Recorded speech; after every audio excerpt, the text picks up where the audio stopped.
Who's ready to stand and sing our opening song this morning? One big family.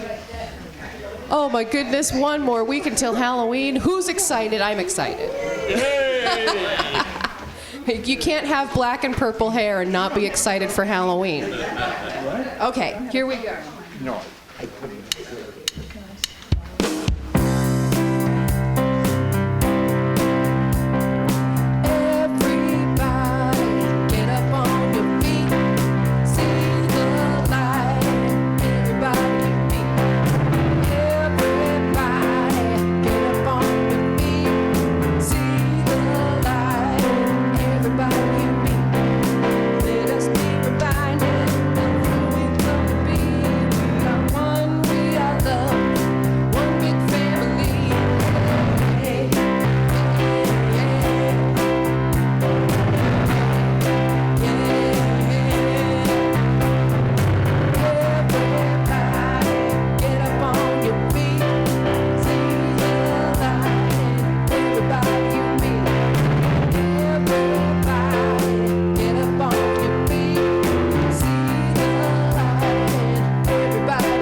No?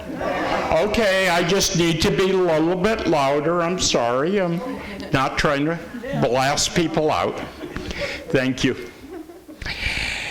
I believe there is an infinite intelligence operating throughout the universe. I believe this intelligent power is only good.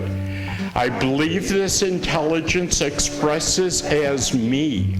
I believe through my conscious use of this power, I create my life as happy, healthy, and complete.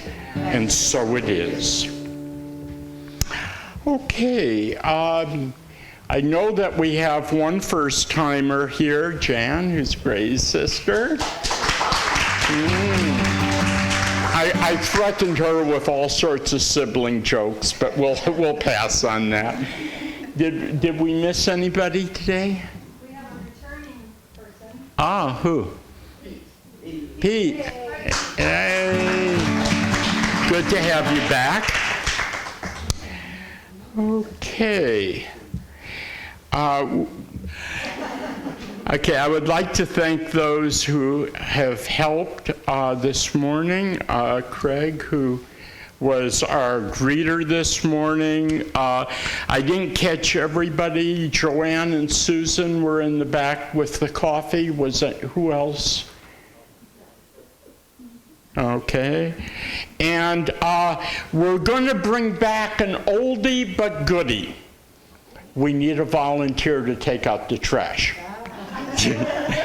Oh, and we have, yay. I'm sorry, I don't, David. Oh, thank you. Okay, let's take a quick look at our announcements. I would appreciate it if everyone would silence your various devices. And we'll go ahead and start.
Good morning. So let's just settle in after that beautiful introduction to peace. So let us all know that we are divinely created, divinely guided to be a light in this world. We are so blessed to have this center to share our faith, to share our love,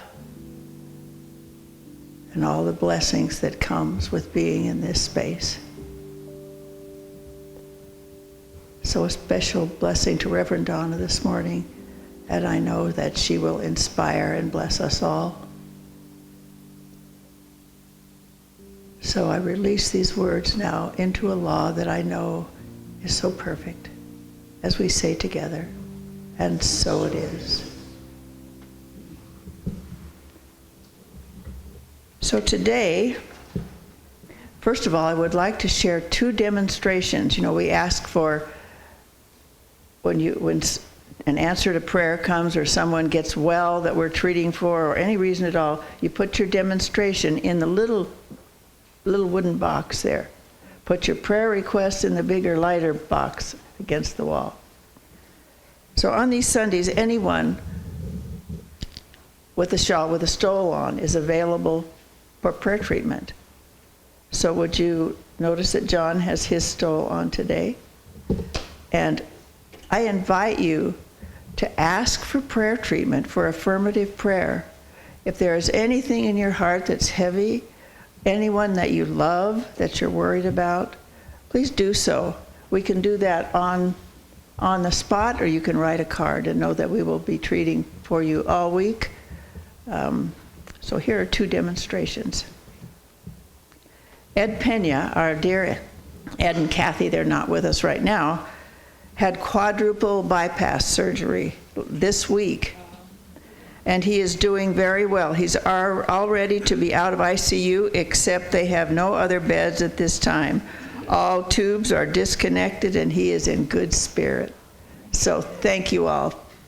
And thanks to our prayer team. Clayton, Kathy's nephew's son, who contracted cancer at age 4, and who we have been praying for, had his port removed this week. He is now 8 and doing well. He is happy and healthy and only taking 1 pill per month. So, wonderful demonstrations. Thank you. Thank you for sharing these. That's important. Let me light this candle that represents the light in each one of us and the light we take out into the world. I would like to talk about our magazine, our Science of Mind magazine. How many of you take it? Pretty good. How many of you would like to take it? Because it inspires you each day. There are wonderful readings in that magazine. It is designed to inspire and to help each day be richer. So I'm beating my chest. Buy that magazine each month and share with us. Come to Circles if you like. You don't have to come to Circles to have the magazine, but it might lead you into Circles, which is a very bonding group of people. So that's all for that. If you don't have the magazine in the next couple of weeks, I'm going to come after you. So I would like to share something from that magazine. This is the anniversary issue. Once a year, they have the anniversary issue, and everything that is read comes from our illustrious leader, and this time Jesse Jennings, I believe it's Jesse Jennings, had a hand in this too. So Ernest Holmes and Jesse Jennings, we celebrate this month's magazine. So on the front it says, let nothing stand between you and the light. That was Henry David Thoreau. And it's entitled The Pearl of Great Price. The power of life within you is a spiritual power, able to bring you permanent peace, increasing happiness and joy, and greater material abundance.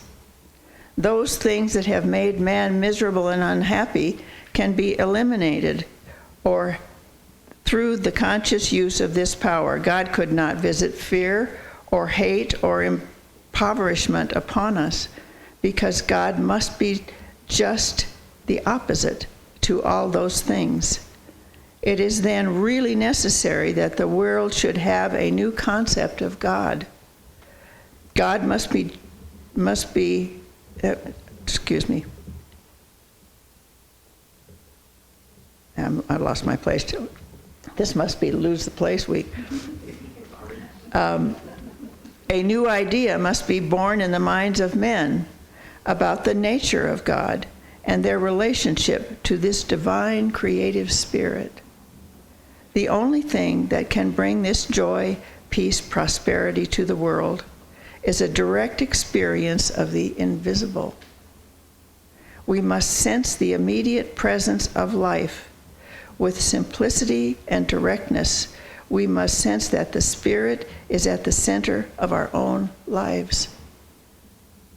We should also learn to recognize it at the center of other people and working in human affairs. If you knew that the creative energy of the universe were at your disposal, and that the same power which made everything is flowing through you, would you not naturally feel you possess the pearl of great price? If you knew how to use this power, would you not feel that you were on the verge of a new experience, wonderful and limitless in its possibility?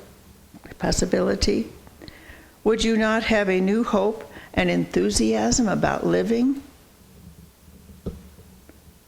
This came from Ernest Holmes' This Thing Called Life, 1943, page 54 and 55 in that book. Is it not true that those things run true forever? So I guess I'm done. I'm kind of confused today for some reason. Why is it? What is it? What is that thing? I'm going to take this light now that represents the light in all of us.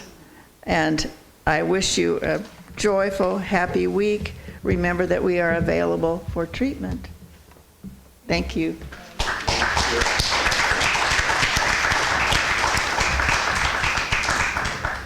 You know, usually, Bob and Rosie, I like to blame everything on Mercury retrograde.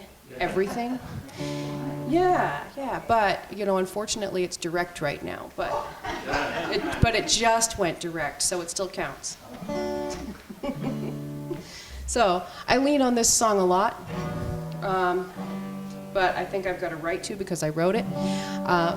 It feels good to do this song when we're speaking of being fully engaged and being part of a community, because I think part of that is being single-minded towards a goal. That's why we treat, and then we move our feet on top of that. So, without further ado, don't miss your miracle.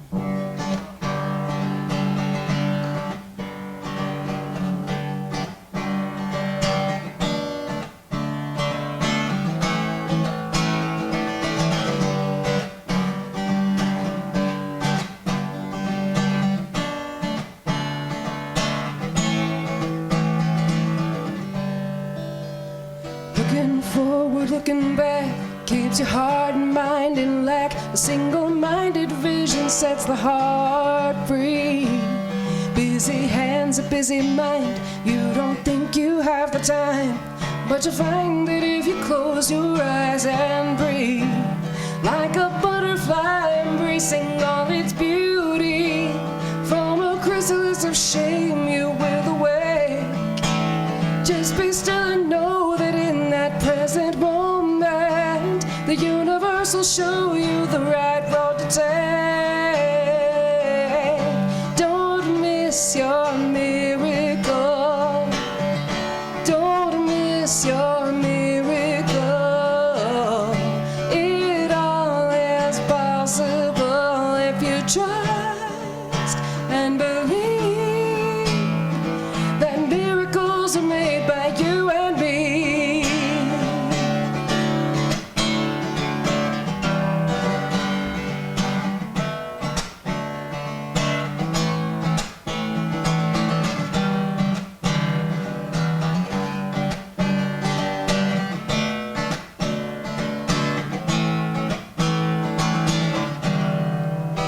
Expect a greater good today. Soon you'll know no other way. Refill yourself with faith and overcome your fears. In that conscious unity, if it's to be, it's up to me. Everything you need has always been right where? Here. And just like a moonbeam dancing on the water, your imagination casts a shining net. We were born to create and we can't help it. We are all one spirit manifest. Don't miss your miracle. Don't miss your miracle. It all is possible if you trust and believe that miracles are made by you and me. Sing it again. Don't miss your miracle. Don't miss your miracle. Don't miss your miracle. Don't miss your miracle. Don't miss your miracle. Don't miss your miracle. It all is possible if you trust and believe that miracles are made by you and me. That miracles are made by you and me. That miracles are made by you and me.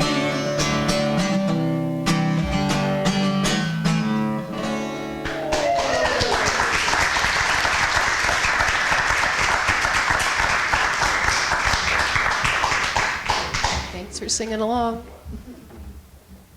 Thank you, Heather. That was neat. Good morning. Good morning. Let me get all my stuff here.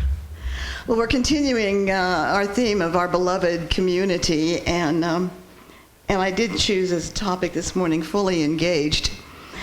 And because I think that that's what we are here, you know, when you stop and look at us.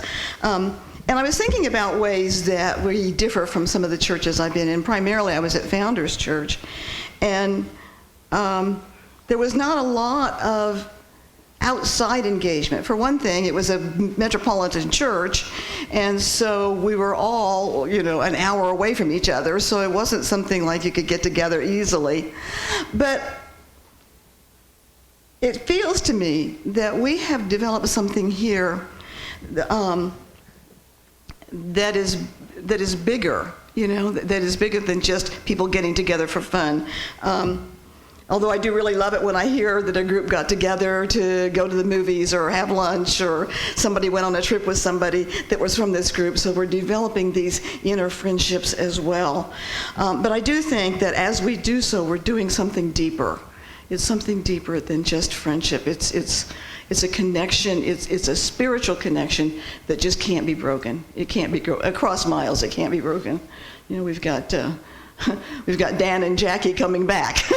You know, so and we got Peter coming. Pete came back. So you know.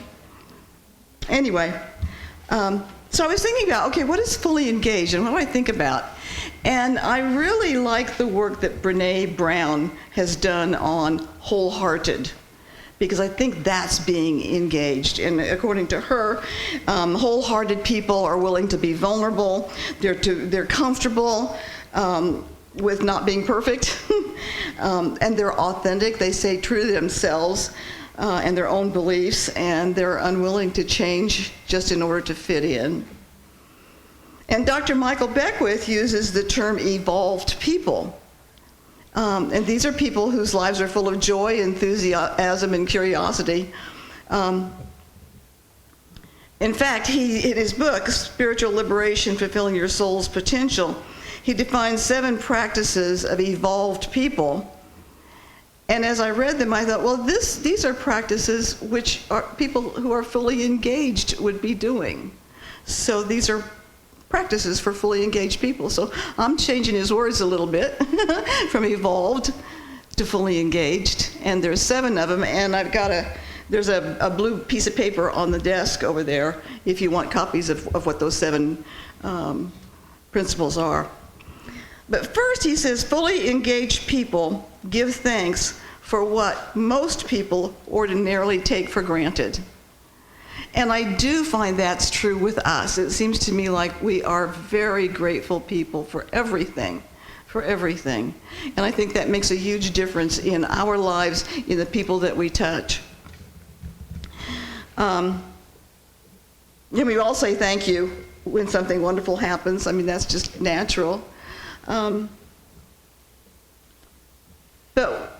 fully engaged people give thanks for those things that go unnoticed. You know, the little thank you that a little plant grew up in the crack in the sidewalk. I mean, just little things that you stop and you're grateful for. And as fully engaged people, we know that gratitude is an expression of humility, a recognition that even before we ask, good has been given to us. Our founder, Dr. Ernest Holmes, says gratitude is not only a virtue, but it's also a part of a practical philosophy of daily life. There's no wiser way of living than to remember every morning what life has given us and to lift up our thought in thankfulness for every bounty we possess. And you and I know from a practical standpoint that what we focus on becomes a fact in our lives. There's a perfect outworking from thought to thing or experience. And so the dominant thoughts in our mind will produce a thing or experience that is uppermost in our mind. So having an attitude of gratitude reprograms our thought processes so that we are focused on that which is good and beautiful. And then, through the law of mind, that is what we experience. Number 2 is fully engaged people give without agenda. And Dr. Michael says that fully engaged people have moved from a mindset of getting something from the world to letting something from within us be freely given. We live in an opulent universe, and it's sourced from unconditional love. And that's the truth of who we are. And we are the instruments through which this unconditional love and this opulence can manifest on this plane. It's a hard thing to say in this day and age because we seem so divided. But this is the real truth of who we are and the real truth that we need to get back to if we're going to repair the world. Ernest Holmes says, real giving is the art of transmitting ourselves to others and to the conditions and situations that surround us. This kind of giving is not something for special occasions only, for it should become a habit growing out of our desire to live life to the fullest extent. Only that which becomes an inward habit of thought can spontaneously flow from the heart and transmit itself to everything we touch. He goes on, just as life belongs to the one who lives it, so the fuller life belongs to the one who scatters every good he has. It's by giving of oneself to every person, every project, and every association with zest, love, and friendliness that one sees a larger possibility in all things. Beauty instead of ugliness, love instead of hate, the divine hidden within the human.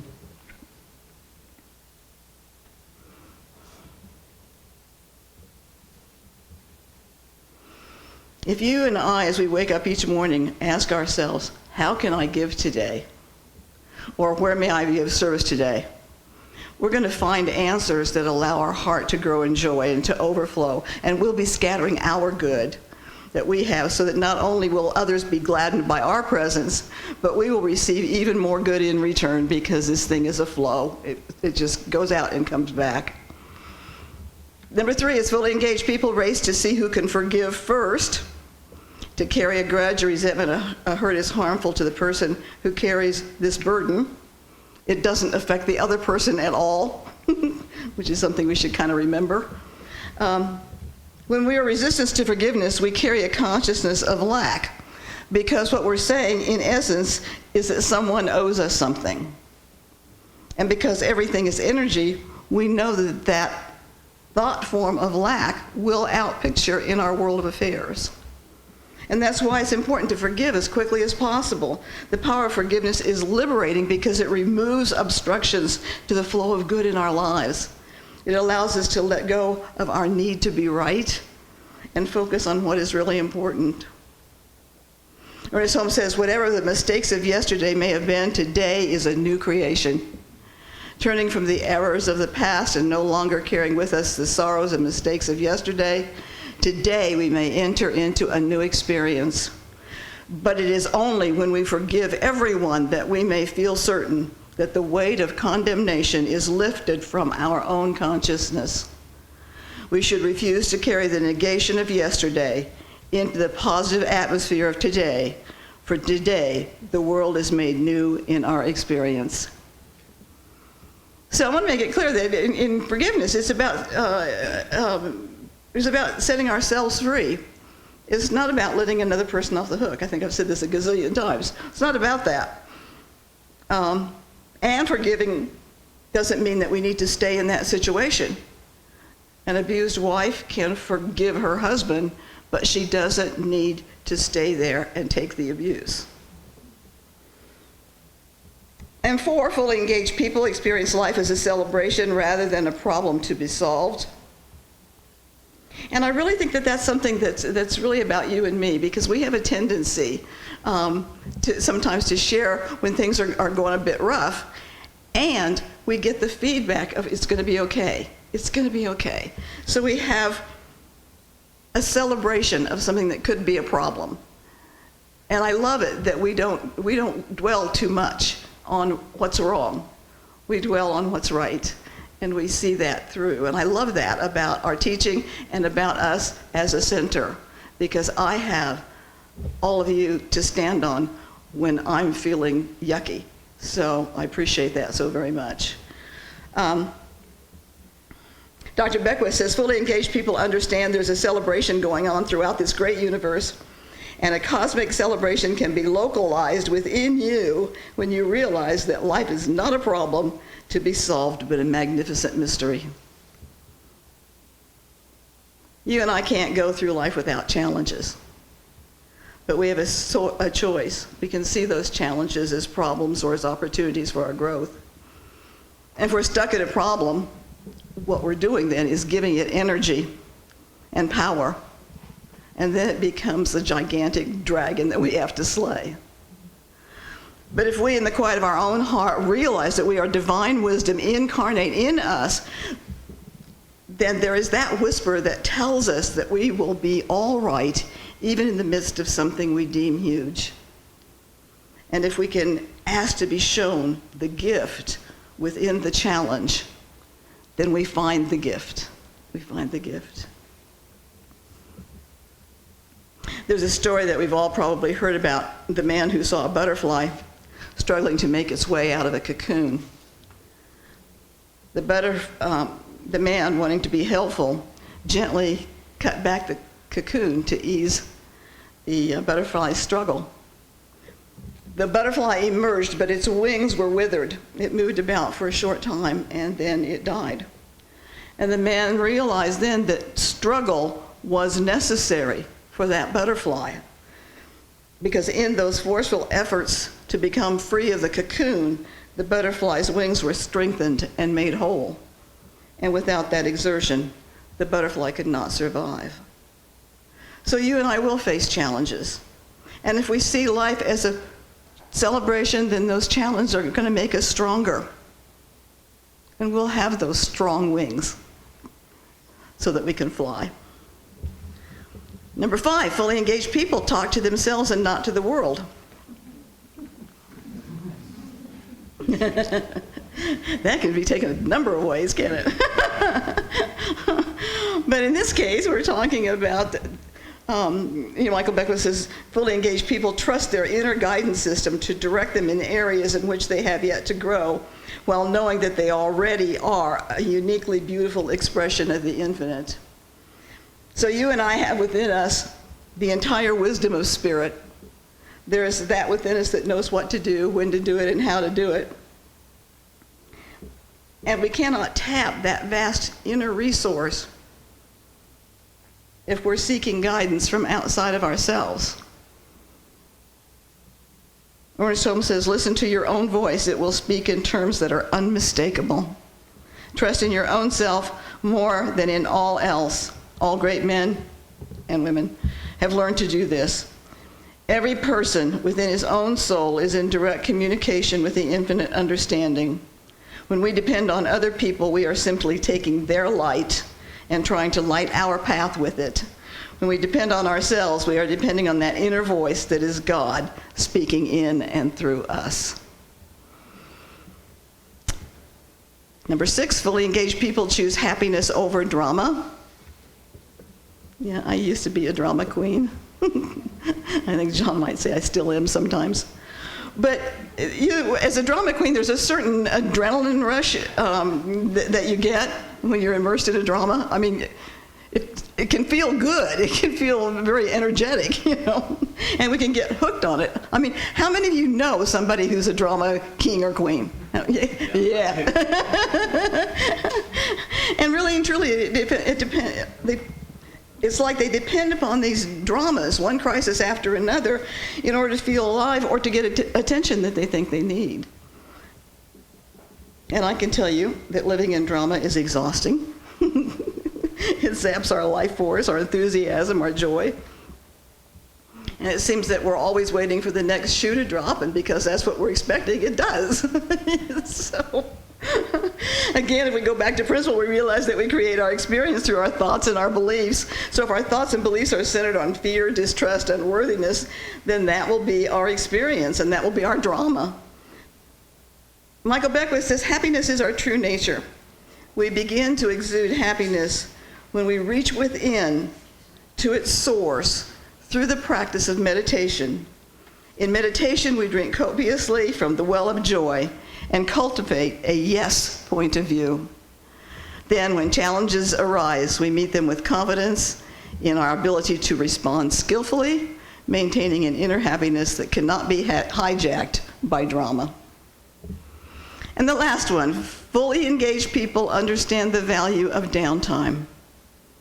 You know, most of us have grown up with the idea that we need to be productive, we need to be constantly doing. You know, as children, we may have been told to stop our daydreaming and go do something, you know. So we learned at a young age that simply being was not productive, and now we come along as adults and we hear Lao Tzu say, the way to do is to be. And that's what I know from experience, is that if I spend time in meditation, or even just daydreaming, and I set some intentions during that quiet time, then when I go out into the world, my life is better. It's kind of like, I worked with a woman, and she said, when I do my meditation, I think of love as a great big roto-rooter. And it goes through ahead of me so that I can come along and just flow behind it. So I like that. That there is a reciprocity in the universe that seems to move from some inner flow, and I can accomplish more than I dreamed I could with that by having that quiet time. An empty cup serves no one, especially not ourselves. And our spiritual cup is filled when we take time to meditate, to walk in nature, to commune with that inner presence that sustains our life and our joy.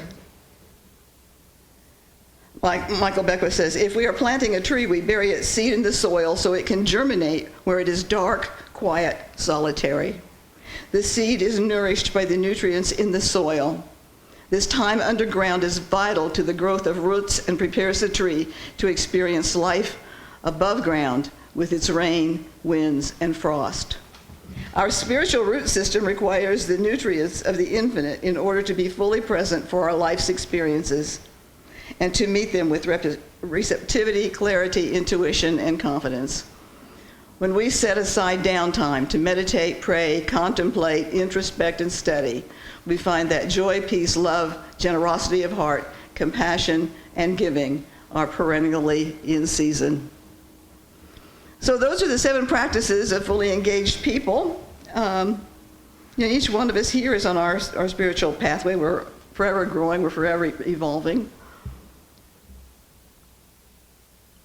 But like strands of the rope, when woven together, create strength. We, in creating our beloved community, have forged bonds that transcend the material world. Margaret Mead stated, "Never doubt that a small group of thoughtful, committed citizens can change the world. Indeed, it's the only thing that ever has." So as we feel ongoing gratitude for everything in our lives, as we give without agenda, as we serve others with a grateful heart, as we come to each experience with compassionate forgiveness, we allow our light to shine. As we see life as a celebration, a magnificent mystery rather than a problem to be solved, we become channels for joy. As we turn to that infinite wisdom that resides within us, we are guided by grace in all that we do. And when we choose happiness and joy over drama, we say yes to all that life has to offer. And finally, as we take time to simply be, allowing the tranquility of our soul to nourish us from the inside out, we find that our doing comes from our being and not the other way around. You and I have created our beloved community. From our love of each other and of this teaching, we've created our spiritual home and family. We're very much like the words to a song that we sing often. We are the heart, we are the hands, we are the voice of spirit on earth, and who we are, and all we do is a blessing to the world. Truly, we're fully engaged. Thank you. Namaste.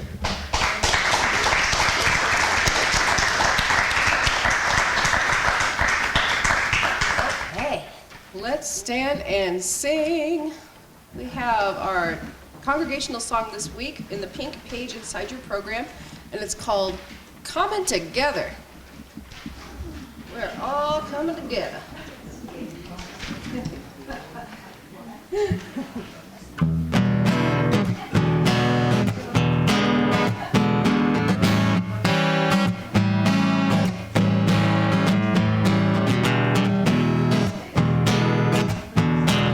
I got love, I got peace, I got joy flowing like a river.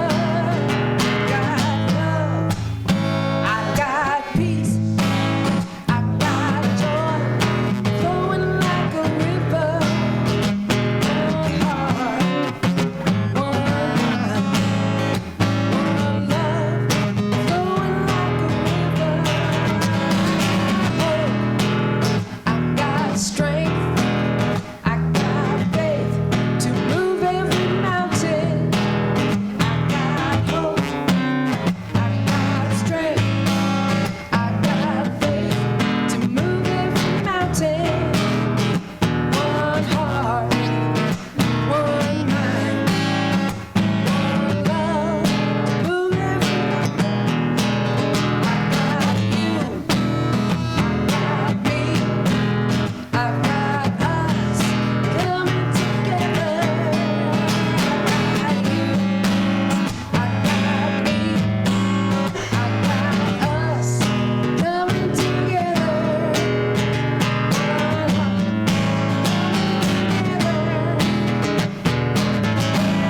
We're coming together. One heart, one mind, one love. Coming together.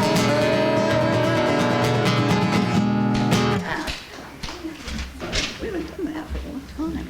That's nice. Yeah, okay. So it's time for our offering. It gives us a chance to support our center and our community. So I ask that you join me in our offering affirmation. My gift goes forth to heal, prosper, and bless all that it touches. It is evidence of my conviction that God is the source and substance of my supply. I share generously of my good, knowing that it returns to me multiplied abundantly, and so it is.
I'm so grateful that, and Sherry, did you say you'd help on the Thanksgiving? All right, so we have Sherry's come forward to help volunteer with the Thanksgiving dinner. There's a sign-up sheet. There's several sign-up sheets because you have to sign up for a dish to bring, and then also how many are coming in your party so we know where to put you, and how many tables that we need. And also if you would like to host a party of 6, and that just simply means that you're responsible for decorating the table. We have round tables, and we usually seat them for 6. They will seat 8, but 6 is good. So if you want to host a table, it just means that you get to decorate it. It's a lot of fun because every table is different, and we just have a good time doing it. And I'm so grateful that our board said that we could do it this year. We were a little bit hesitant, but gosh, we need to get back. Okay, so let's just take a moment to close this portion out in prayer. And there's goodies on the table, so please join us in that too. I know that there is one life. It is the life of God. And this life animates everything. There is an intelligence that is the intelligence of the universe, and it flows through each and every one of us. We have access to unlimited potential if we're quiet enough to listen. So I give thanks for our spiritual community, for our beloved community. So grateful to have this family to count on, to care for, and to be cared for.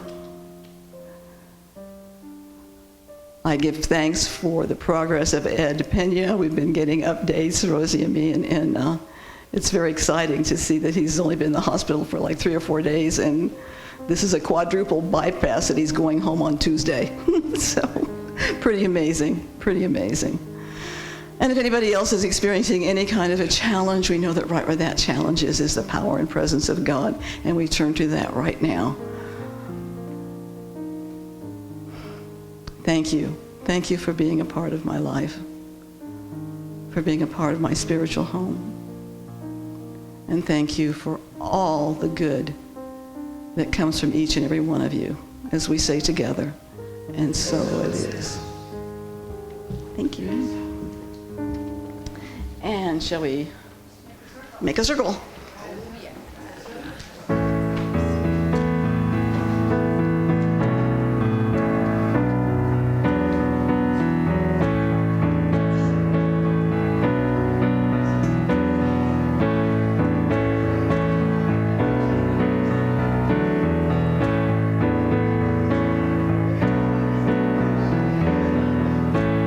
So let there be peace